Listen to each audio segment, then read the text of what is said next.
Hola, soy la alumna Jadeyamili Miranda Jiménez de la Universidad del Valle de México de la licenciatura en Psicología del segundo semestre.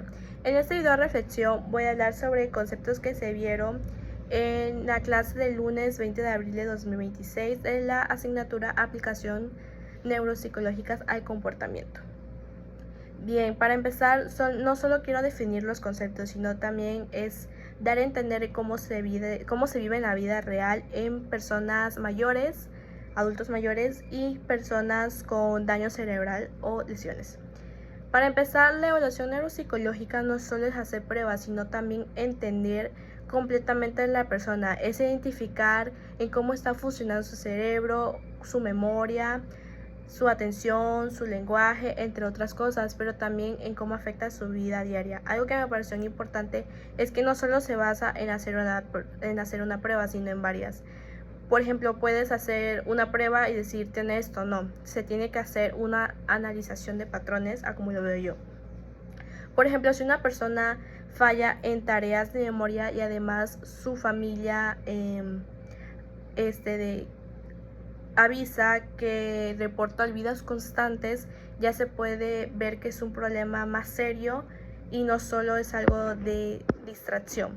A partir de esto, el daño cerebral adquirido implica que como una persona antes funcionaba de la lesión y después de una lesión cambia. Y esto no solo puede afectar lo cognitivo, sino también lo emocional y lo social. Eso es fuerte porque no solo cambia la persona, sino también cambia su entorno, su familia, su forma de relacionarse, su forma de vivir cada día. Por ejemplo, si es una de esas personas muy independiente, que antes era muy independiente y ahora sufre la lesión y necesita ayuda para cosas muy básicas, eso impacta mucho en su autoestima.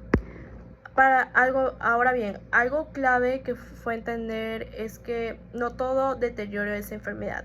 En el envejecimiento normal hay cambios, pero no son tan graves. En cambio, cuando hay un daño o enfermedad cerebral, ya hay errores más fuertes, como no poder retener la información aunque te la repitan hasta 5 veces. Es como cuando alguien mayor está tratando de recordar algo y tú le das pistas, ya lo puede lograr.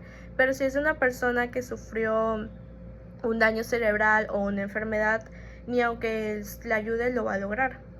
O bueno, en este caso, recordar un momento. Para entenderlo mejor está el caso de Henry Molaison, que es algo que me pareció muy impactante porque muestra cómo el cerebro está dividido en funciones. Él podía aprender nuevas cosas, pero no recordarlas después. Esto demuestra que hay diferentes tipos de memoria y que no todo depende de solo una parte del cerebro. Me hizo pensar que la memoria es muy compleja, es más compleja de lo que creemos.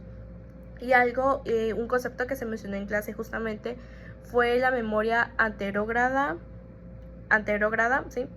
Que es el trastorno de la memoria que impide a una persona formar nuevos recuerdos tras un daño cerebral adquirido.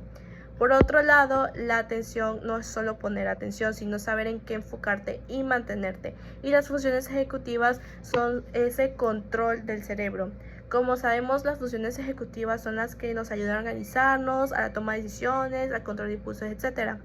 Un ejemplo sería que alguien que no tiene un buen control ejecutivo puede saber que algo está mal y aún así hacerlo.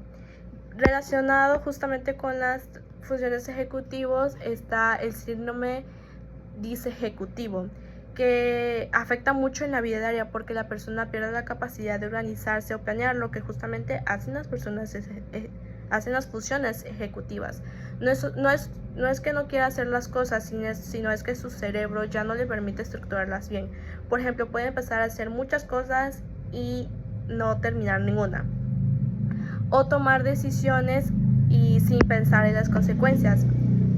Ahora viene el concepto de las confabulaciones, que es algo que me pareció muy interesante, es porque la persona realmente cree lo que dice, o sea, no está mintiendo.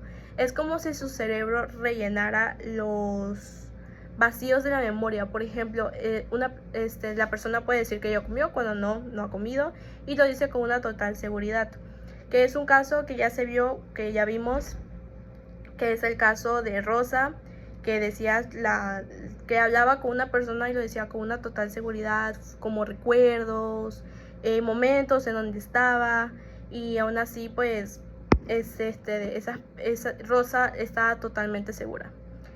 Finalmente, el estado de alerta es básico porque si una persona no está bien en ese aspecto no se puede evaluar otras funciones.